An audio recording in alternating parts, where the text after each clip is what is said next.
right, so we do have a couple questions that we want to get into before we get into some fun stuff. We took some time to actually like really detail these things out. Not these questions, but detail what we wanted to script out to you guys. So the question that I have for you today, my dog, is coming from a balancing act thought process when it comes to this like whole father, content creator, husband, working man lifestyle that we're living. How do you handle the guilt of like saying no to people or things when it comes to prioritizing husband and father life over D'Amico time? Off jump, and I hear that question, and I think about like guilt and work. I used to feel guilty. Like I used to feel before Mayari that I needed to climb that corporate ladder. Working in corporate America, working in finance, there's hustle rat race to get the next promotion and have Yep. more sales and all that stuff. So you got to be at all the after work functions and all that stuff. Um, there was that pressure to kind of keep up with the Joneses in that aspect. Yeah. Um, but as soon as Mayari was born, I mean, even before she was born, anything ever came in Kate and it conflicted with what Kate and I wanted to do or what we viewed us doing, no pressure because my day begins and ends here at home. If I'm at work, or let's say I'm not at work and something happens, yes, they will send their condolences, their heartfelt thoughts, send flowers to my family, but then I have my post that next day. The only people that will remember that I worked my butt off and did overtime will be Kate Mayard because I wasn't there because I was Mm, no, I feel guilty about that I yeah. chased that Them. over my time with them. But when it comes to husband father time versus below Nico time, I recently kind of felt that. I remember the first time I went golfing as a dad, and it was the first like time I had spent away from both Kate and Mayari. Obviously, I spent time away from Mayari and Kate when I went to work, but this was the first time I was doing something that is D'Amico. Mm-hmm. And I got to maybe hole 7 and kind of realized I'm having fun. I'm throwing back some drinks. I'm enjoying the recreationals with my boys. And I'm just having a good time. And I caught myself and I was like, am I supposed to be having a good time? Like, let me text Kate. I'm like, are you good? Like I can come home if you need me to, but I'm having fun now and I don't know if I should be. And hats off to Kate. She's like, no, like this. She knew that. She's always known golf is my compress. That's therapy. That's my Zen garden. Um, that and a good workout or something. Like I need one of those. And the weather just started getting nice in Chicago, and she's like, you got that itch to go hit some golf balls. Go hit some golf balls. Go hit some golf balls. Um, so yeah, she is definitely softened the blow of that guilt. And I know she feels it on her end as well. Yeah. Because I made a point. I don't like missing wake ups and bedtime with Mayari. Like For I want to sure. be there. Especially when she's got that just gummy grin, just like hair everywhere, like, oh, that's my dad. And What's then the big ass up? What's stretch. up? Oh Yeah. Oh, man. so that's the best part of my morning. Dog. And I always try not to give those up, but I went on that 100-hole hike with Roger, Eric Lottery, and Keith Lally. Shout out Youth Hours for having us at Whistling Straits. Um, that was my first overnight trip. Like, yeah, it was just for like one night, but that was hard. That was hard to be away from my daughter and my wife and our dog and just not be there for bedtime and not be there for the morning wake up and all that stuff. And so it was very that just it wasn't guilt. It was just like, man, I wish I could have it both. Yeah. Like I just want both of those. There is no longer solo D'Amico time. That just becomes a family trip from now on. Yep. And I've had that conversation with my wife. She went to a bachelorette party, And she's like, "Oh, this sucks. I don't see my best friend, my husband, and my daughter or my dog." So like now, when we think about trips, it's hey, What can all we do right, together? we're all going, and then hey, let's see if we can get an RV so the dog can come too, because we Yeah, a package deal. So for sure. yeah, from now on, you see me out at a place, just know my wife and daughter are somewhere near me, because I just refuse to not be squad deep going to places anymore. So I love it. On to like answer these questions on my end, I think I have more regret saying yes to the homies. Like Yeah. her time is blocked off. Like when she's here, she only has a daddy. And I'm literally a shadow. Not in a negative way, but like if she wants me to be on her and it's her time with like daddy, I want to play the Yeah. piano, I want to paint, I want to draw, I want to do this. Let's lock the fuck in. Where we at? What Barbie Mm. doll am I supposed to be today? Who am I supposed to be today? There will never be a time, like you said, there will never be a time where I'm not being a dad. But to her, I feel like, and this is just me being overcritical of myself, I feel like she knows that I missed out on time with her. So her daddy needs to be a daddy plus because I'm catching up on time. That's just, I mean, I'm catching up on a lot of time, and it's like I feel bad, but I feel bad for her, not for myself, Mm. because I was already raised without a father. I So mean, like for her, it's like I need her to know who her daddy is all the time. So now that I get those chances, there's no thoughts about when I wasn't there. It's just this instant and on. So there's no like regret.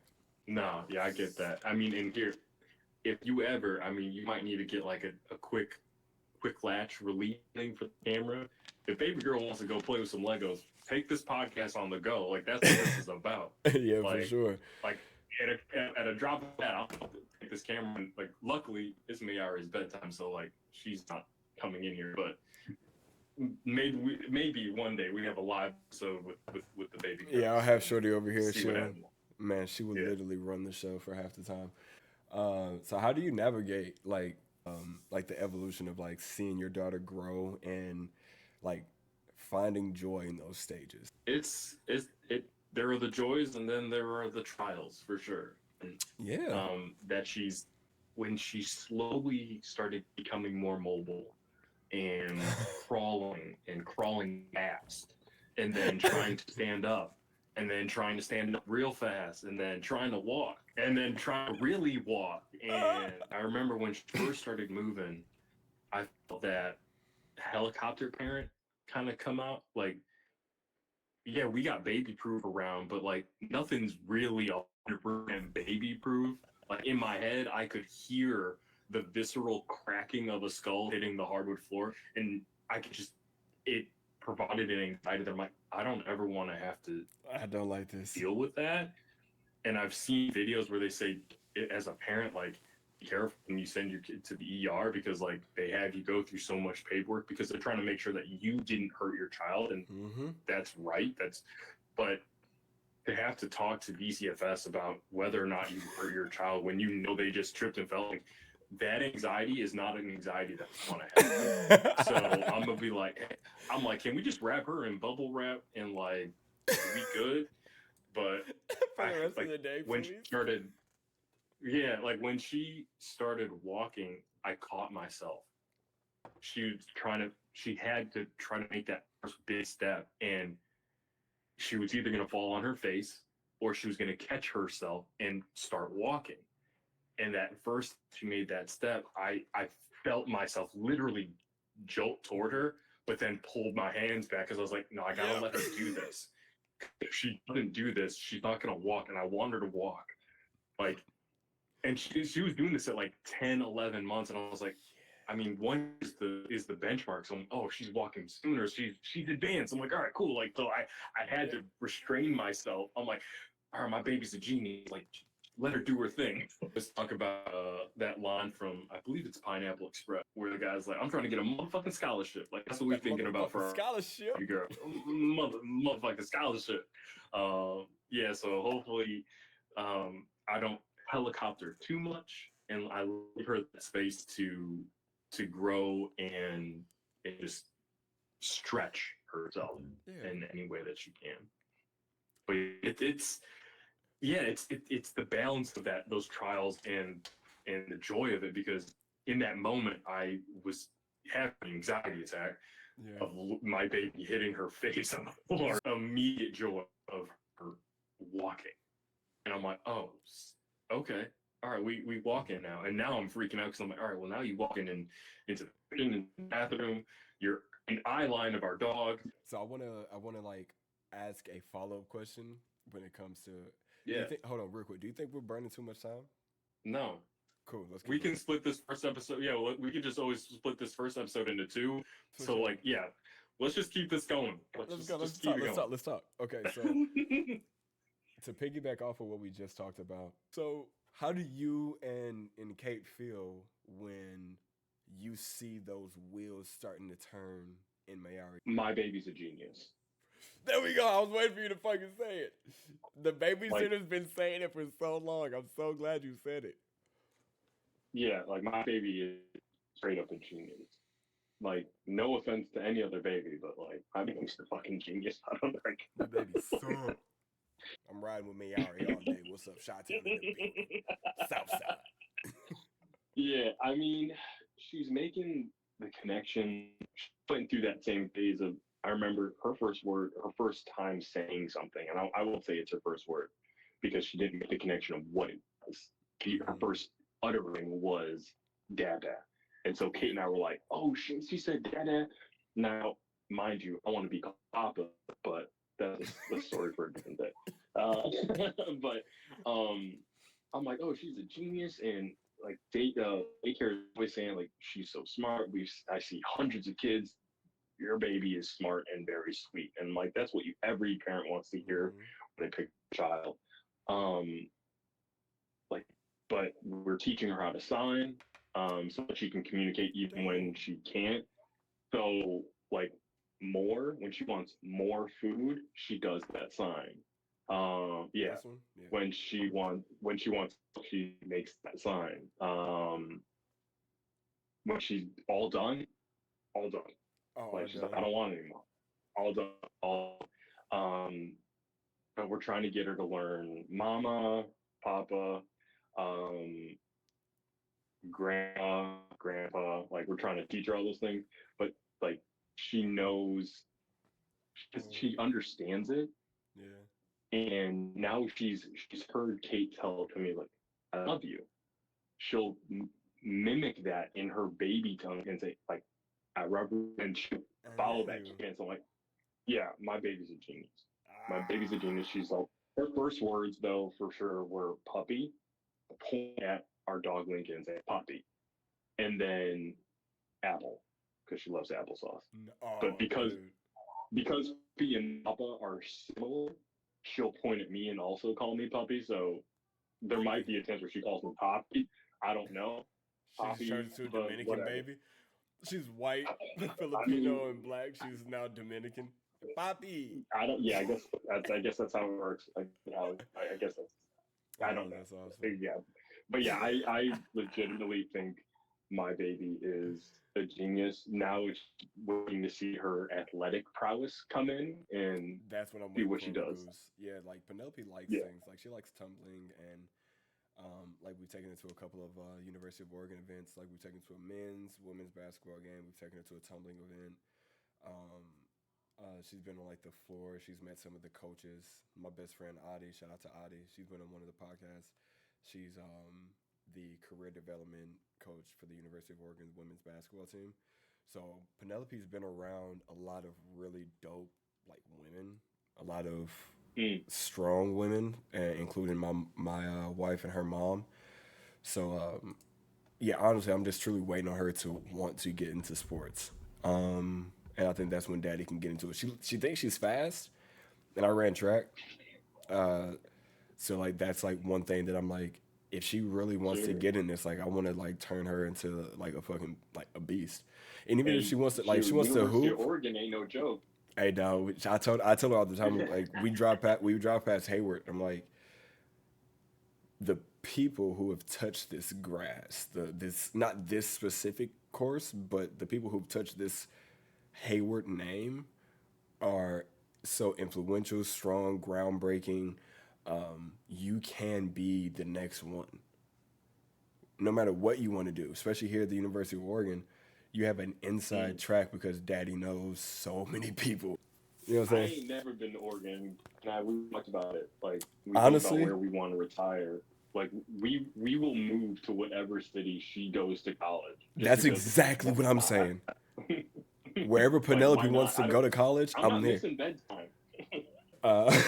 So back to the list of questions. This next one is kind of centered around career and like self help. When you make time for your hobbies or interests outside of fatherhood, are you truly detailing that? Like, are you taking time to focus on time outside of fatherhood and work life, or is it just like by chance that it happens? No, it's very like calculated. It's on purpose. I realized that early in Mayar's life that I needed that time to decompress. She was born just 24th, so it was cold. There was not time for me to go out to the golf course or go to an indoor facility and get some work in. One, because I just was not leaving my baby side. I was not leaving my wife's side. It just Yeah. wasn't going to happen. So the only thing that I could do is get a workout in. But when Mayar is napping, pump, or when Kate's pumping, she can't do anything else. So got to do the dishes, got to do the laundry, make sure there's food in the house, or we Mm-hmm. ordered a lot of Grubhub. Shout out Grubhub. Shout out. But I had to find that way to have that release, that just moment of exhale. And my wife said it the best, is that that first year of parenting, bedtime is that chance to exhale until you got to start again, Yep. obviously. But those first few months, it's just go, go, go, feeding every 2 hours, napping for 2 hours, tummy time, diaper blowouts, all that stuff. Mm-hmm. Um, Yeah. I found that there was not enough time in the day to do it. So I had to make time. So I wake up ridiculously early, so early that it makes it seem like Blair is up super late when he's still online. Because when I wake up, first thing I do, let me check what's going on Instagram. Why is Blair got that little green symbol next to his name? This Oh motherfucker is still my up. Okay, god, dude. this man has not gone to sleep. He has not gone to sleep, and I am waking up about to work out so that I can have mental clarity and and attack I the day as a dad. and I'm fucking my mind up by looking at Instagram videos of golf swings that I'll never be able to achieve. So I found that I had to wake up early because Kate would have to wake up early to feed or to pump, and so I found around that 6 month mark when we would do that early morning feed at 4, 3 o'clock in the morning or whatever, I would just stay up and work. So I would do the feed, put baby girl back to sleep, and then just go start working out. Kate would still be up pumping, so like if something happened, I could always just pop in and check on baby girl. And I just kept that going. Now I just wake up even earlier so I can now get ready to go into the office, walk the dog. So I just gave myself more time. I've Yeah. learned to live off a little less sleep so I can have my peace of mind of working out, working on my golf game, working on this podcast. Like this is the form of my therapy of just myself creatively that I wasn't getting anywhere else. So just make the time. Shout out my man, Chris Whitehead. He hooked me up with a little thing that he works with his wife, where one of them have something that has to get done, whether it be tee up kicks or any of her projects. The other parent picks up the slack at that moment. Yep. So right now, my wife Kate is in the other room, ready at a drop of a hat if something happens with Mary. She normally works out at this time, so we find that balance within our relationship of she knows I want to do this, so she'll be sure to be the mom on duty while I do this, and vice versa. When she, like tomorrow, when she works out at night, I'm ready. I'm ready with everything that girl may throw at me, so that my wife can get the workout that she wants to kind of help her decompress. So, shout out to moms that allow us to do what we're doing right now. Like shout them out, because we would not be able to do this without them. Shout out you, Zenny. You're fucking amazing. I love you to death. Straight up and down. You know that. Okay. My best friend ever. Shout out Kate. Shout out Zenny. My best friend.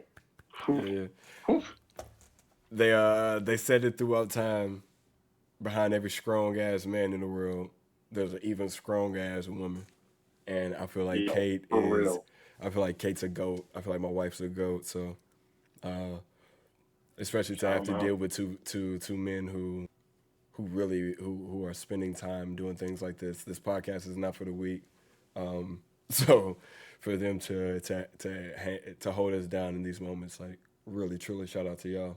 Big shout out. And shout out to Penelope's mom. Like I truly do sympathize and empathize and just relate to that dynamic of having to co-parent. I know we'll get into a topic like that down the road. I look back, even those moments when I didn't feel like I was enough because my parents were split up. People would say, "Oh, you would view that as growing up in a broken home," and I would squash that immediately. For me, I would say, no. My parents both love me. I had two parents that loved me, and at the end of the day, that's all that matters. So in my head, my house ain't broken. Yeah, like that shit got bigger. People that had exactly. I'm like, I know people that had both parents in the house, but they still felt lonely as fuck to those kids. I know that Penelope has two parents that love her, and she's a stepmom that also loves her. Like that, just providing that love to that child. I'm just happy to go down this journey with you down Father Time, because I want to learn more about that journey and talk about it, and just just quick backstory though. Like we own it. Big conversations. We own it.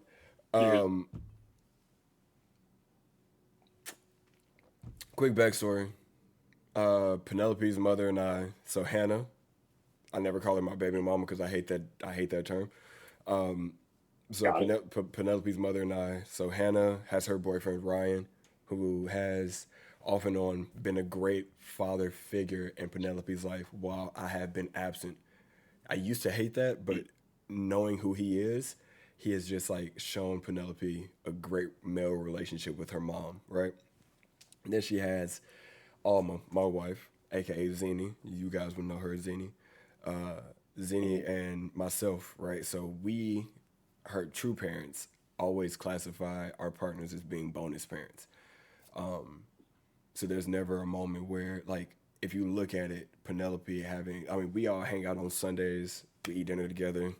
You know what I'm saying? Like we're a collective. Me and Ryan go to baseball games together. Like we lock the fuck in. Because we all have realized the goal is her. The goal is her well-being and her vision of what relationships are. And if she can see that her mom and dad aren't together, but can still be in the same room, that's just not like forced. But then not only can they be in the room together, they can be in the room with the people that they love. And like, we all care about you. Oh, dog, yeah. She up. We are literally creating a monster. That's what people don't realize. Like she's going to be what Time Magazine said was going to happen in 2050. The epitome of America was going to be a mixed child, curly hair, light eyes. I created it. Sorry. Not sorry. You dig what I'm saying? Hey, you see what I'm saying? We done it. Shout out to you, Time. So we're going to get into some dope-ass questions. These are some rapid-fire questions, more of our Instagram clip questions. Something that we've been refining as hosts and as dads ourselves. All right. Sorry, brother. All good. All right. And you took that time to kiss your wife I took that same time to kiss my wife. I'm like, you doing? I mean, I might as well go There we kiss my go. wife. Yes. Yeah, I gave my wife a kiss, and I told my daughter we were talking about her a lot, and she was like, "Why?" And I was like, "Cause you're the star of the show, nigga. I wouldn't be a dad if it wasn't for you, nigga. I'm here because of you, fool." Yeah, All right, exactly. so we have a concept. Talk to him about the concept, Miko. Talk to him, bro. So I think we'll start off with the fictional fathers draft. I think that's a good one to start with. So, especially with the fathers, I think the fictional fathers shed light into who we are as fathers, who we strive to be as fathers, who we wish we may have had as fathers, or who have impacted our fathering style. Yeah. I think this is gonna really back the curtain on either one of us. We might have some overlap on the dads, especially in them first round picks, maybe. Yeah, this is just gonna be really interesting. I think it will really shed is. light on who I am and who you are as fathers. And I can't wait to ask our guests down the road the Dude, same question yes. and learn about that. Yes. And I think we should also have a running tally on number of picks per person because I feel like there's going to be some Oh, overlap. for sure. And then at the end of the season, we rank like, hey, top fictional dad of the season. Of the season. Okay, for sure, for yeah, sure. Yeah, it gives the rankings or something. Yeah, there we go. Like, yeah, like kind of like when like LeBron or Steph Curry do like the All-Star, they get their All-Star pick. Like you see their record of like, hey, 5 championships, 4 All-Stars or whatever. Yeah, this will be that. Oh, I love it. So My dog D'Amico. Yeah. Hey, look, I ain't gonna cap. This dude just pulled that out his ass on that. He has not told me about that. This is the first time I'm ever hearing about this. Dog put this out his ass, and I fuck with it. There we go. All right, let's go. So, do you want to flip a coin or no? I digress. To the name of the podcast is Father Time, the podcast with D'Amico and Blair. So I'm gonna digress. You have the first overall pick in the fictional fatherhood draft. Who do you have as the number 1 overall pick in your draft, my dog?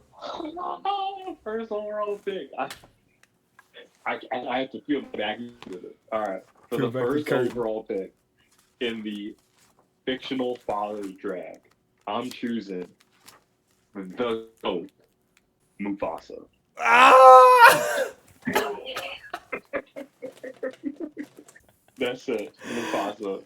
Oh my god! I literally had to mark it off because I knew you had it. Oh, Mufasa. Bro, if we can get a close up of this tattoo, it's Lion King all day. All right, why Mufasa though? Why Mufasa? Just that strength. Like he in my head, he is father, he is dad. Like thinking about just his whole arc, and obviously, I mean, it's a sad movie, but like he wanted to be it. Yeah. You know, you could tell, taking Simba out, walking the Pride Land, and being like, hey, this is the kingdom, this is yours, this is the circle of life. Mm-hmm. Really giving Simba these lessons, to like, hey, that shadow area, we don't go there. Like he tried to protect, and as soon as he did go over there, who was there to protect? Mufasa. All right. But feeling bad, did something wrong. Mufasa got stern with him, and it quickly was playful. Like, hey, I'm just thankful you're okay. Like being real. Like, hey, I'm scared too. Like he even said, I was scared today. I was scared I was going to lose you. And being able to have comfortable enough in my to my fear to my own child, and be like, hey, I don't know all the answers. But I'm going to help try to figure it out with you.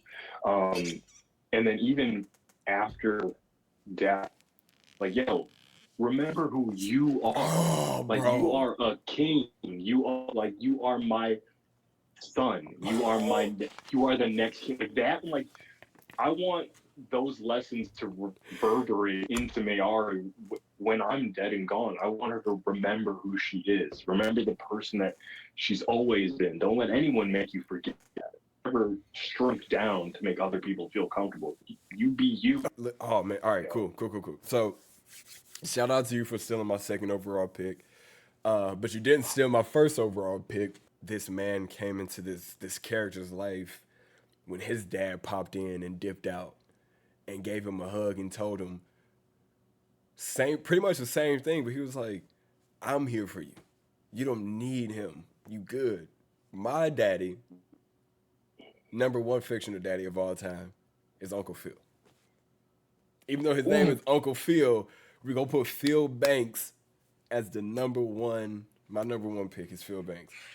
The lessons that he taught his kids, coming from being a Panther, low key a Panther when he was in Alabama or Mississippi. I forgot where he said that Arkansas, I think, on a pig farm where he was raised in the show. Mm. To becoming a lawyer and being an activist, not only showing his children that you can come from the slums and put yourself in a position to be dope and accepted by people who aren't necessarily supposed to accept you, but also demand that they hear you, see you, feel you whenever you speak.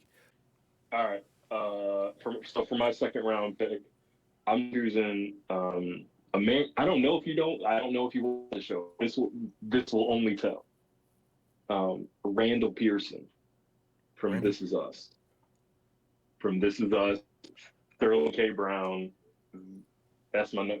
That's that's me.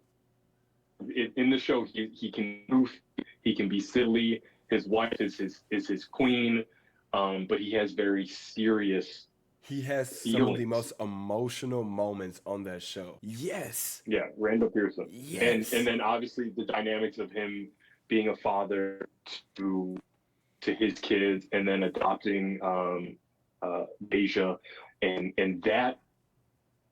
that journey for him as a father of adopting a young teenage girl and Mm-hmm. everything that came with it, and just trying to always adapt to the situation, not trying to force his kids into what he wanted them to be, but appreciating and accepting them for who they are in that moment and what they need him to be. Shout out to you. But to keep it on NBC, we gonna hold it down for NBC real quick. Shout out to my boy Phil Dunphy from Modern Family. When it Yep. comes to being a goofy dad, a goofy husband, to being serious about his career and driving himself to be great in his career, to not necessarily being the greatest converser when it comes to like saying what he feels to his children, but knowing exactly what to do action wise. Phil is one of the greatest dads, funny man, like husband dad combo. Can't beat Phil. I mean, you rocking the team of Phils right now. You feeling good right now, Yeah, I bet. I'm filling it up right now. I hate that we All just right. did that dad jokes. That's the first dad joke of the episode. You feeling good? I mean, I think we need like A dad joke a counter. dad joke, like a counter sound effect to like, hey, dad joke. All right. So we got Phil Dunphy with the rounding out the second round. Yeah. My third pick. My third pick. I feel like we're going in very different directions here. I'm going fictional. My man Chris Gardner, played by Will Smith in The Pursuit of Happiness. Yep. Okay. You mentioned him before. I had to bring him back. Will Smith, Chris Gardner, Pursuit of Happiness. Like I feel like that's a gray area. Great pick.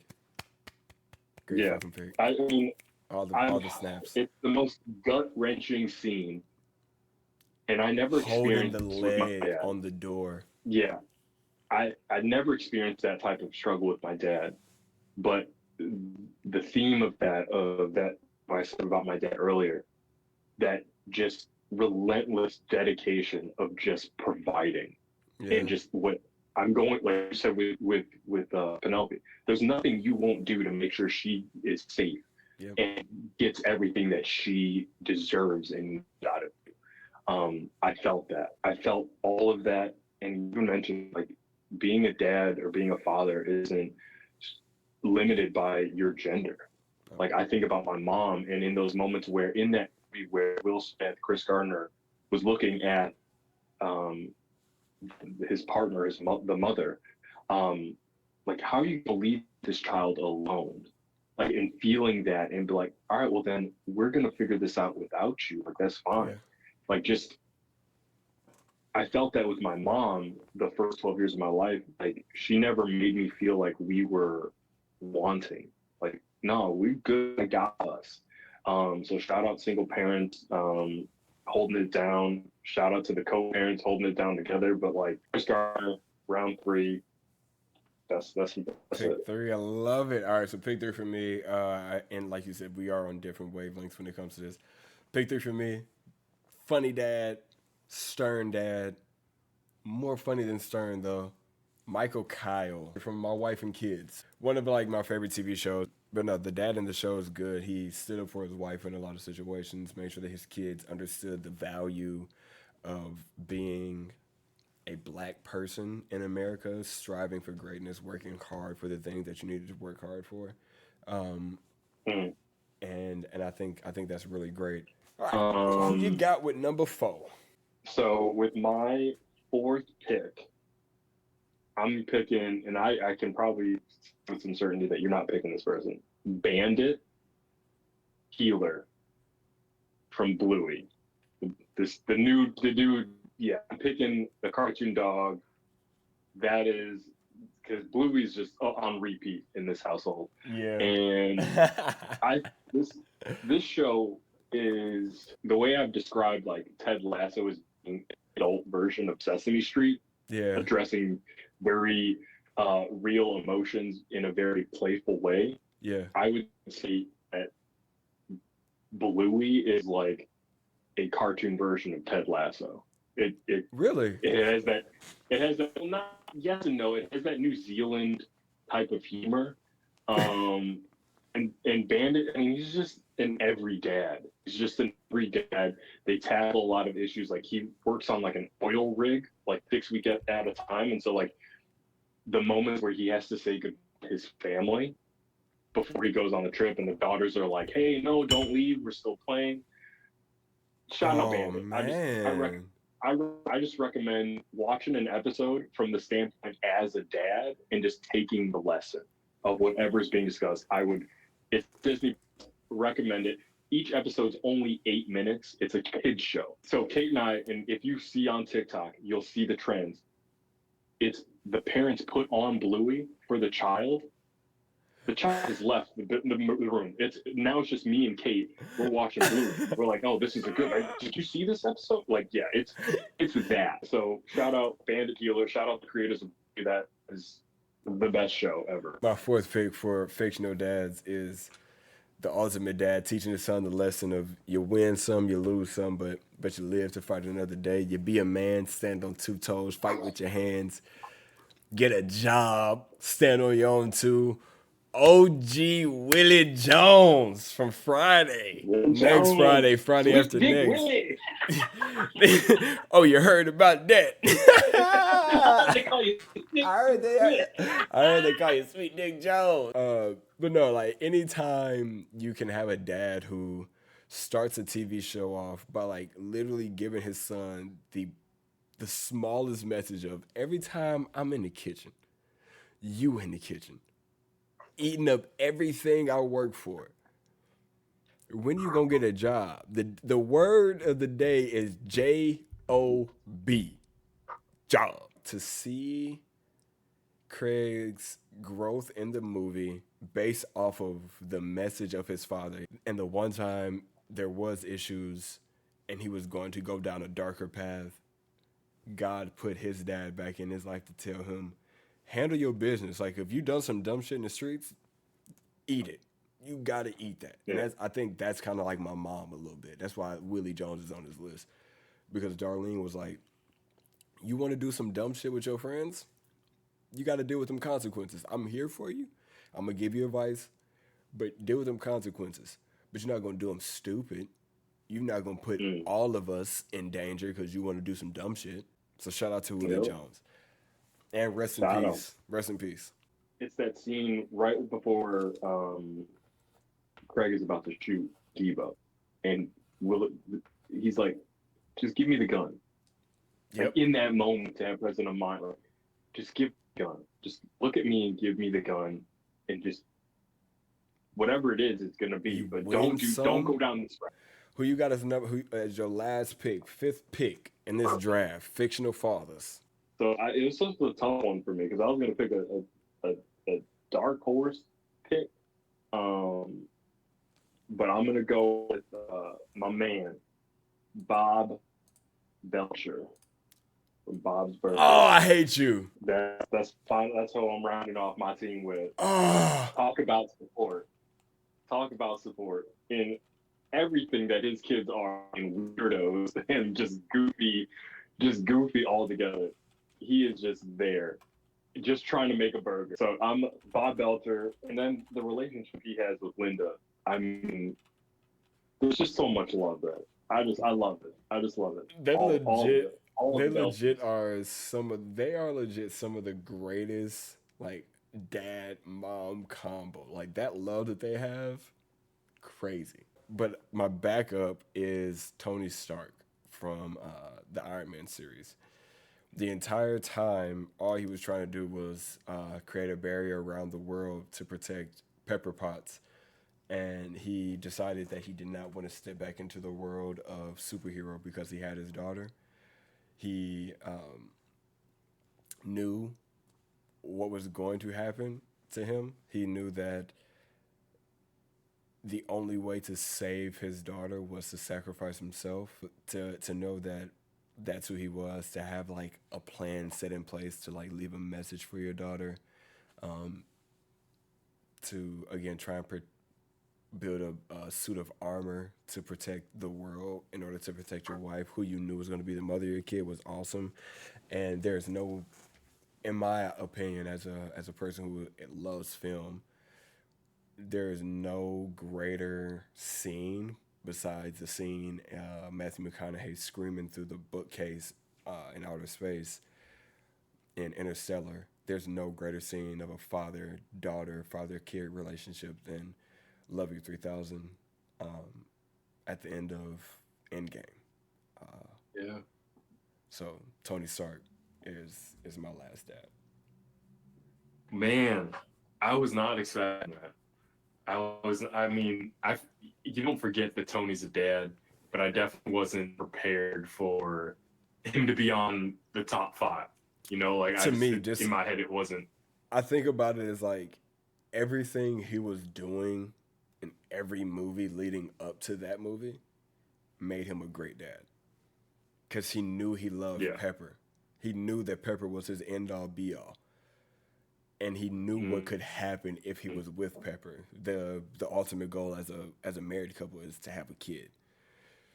So in a sense, Mm. he was always creating a suit of armor for his child, not for Pepper Potts. I love. I think that's the comic book nerd I in me love too, it. though. So I love it. this is a journey that we started a long time ago as a conversation piece, and we are truly appreciative that you guys are at least accepting this first two episodes as a journey, and being a part of it. So I am your play partner, host of the Motion Country Girls, and Blair, aka Sir Winnie, aka Winston Bishop. This is my brother, my partner in crime, D'Amico Deans, aka Father of the Year, aka the Midas Touch, Golden D'Amico. Uh, we appreciate you guys for tuning in to the Father Talk Appreciate you. podcast with D'Amico and Blair. If you like what you see, please hit the like, share, subscribe button. Leave a comment down below with who your favorite fictional fathers are and your favorite Usher song. And with that being said, we love you guys. Thank you for being here. Peace. Love you.